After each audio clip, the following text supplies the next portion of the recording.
Let's begin with the sixth chapter from your history book of grade 7, and the name of the chapter is Life Under the Delhi Sultanate. The establishment of the Delhi Sultanate marked the beginning of a new phase in India's political, economic, social, and cultural history. The 3 centuries of interaction between the Turco Afghan rulers and traditional Indian culture had a deep impact on the Indian society. Out of their fusion emerged new patterns of a composite Indo Islamic culture, social and cultural life. Society during the Sultanate period was divided into 4 major groups. At the top was the aristocrats or the aristocracy. Next were the priests. After that, town dwellers, and at the bottom were the peasants. Let's study about these 4 classes. Aristocracy.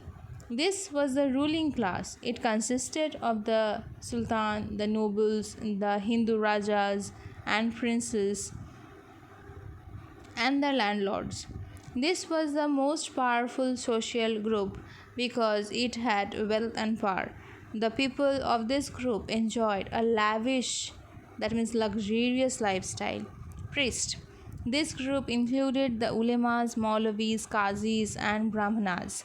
The ulemas and the brahmanas held important position in the administration. They were rich and prosperous. Generally, the sultans tried to keep the ulemas happy. Okay, the brahmanas were generally honored in the Hindu society. They played an active role in the administration. So we can understand from here that the religion and the administration of the king were, getting mixed somewhere. Yes, town dwellers. The town dwellers consisted of officials, artisans, craftspersons, merchants, slaves, and domestic servants. The occupation were more or less hereditary among the Hindu and the Muslim craftspeople. Peasant. The life of the peasants was one of the hardest, and they were basically dwelling in poverty. They suffered greatly during the reign of Muhammad bin Tughlaq, but their condition improved and they enjoyed many benefits during Firoz Shah reigns. The tax paid by the peasants was the chief source of revenue for the government. The caste system was very rigid among the Hindus, and intercaste marriage were not allowed. Many Hindus, especially those belong to lower classes, were attracted to Muslim, or you can say Islamic, principles of equality and converted to Islam. Some did the same to escape the jizya tax, which was imposed only on the non-Muslims. Sati, child marriage, and parda system became widely prevalent in the society in those times. The parda system was strictly observed by Muslim women. Architecture. The Turks brought with them Arabic and Persian architectural styles.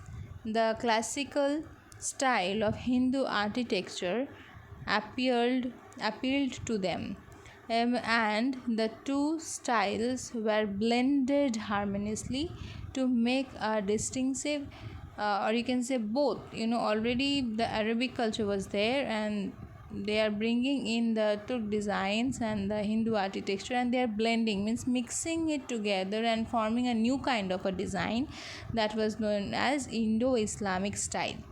Okay, the characteristic feature of Sultan architecture is extensive use of bricks, arcs, domes, beams, and balconies. On the other hand, the Turk monuments were plain. They were liberal use of floral and geometric design. The use of red sandstone added color to their buildings. And there are many more important monuments found, like Qutub Minar complex Alai Darbar, etc., is found in India.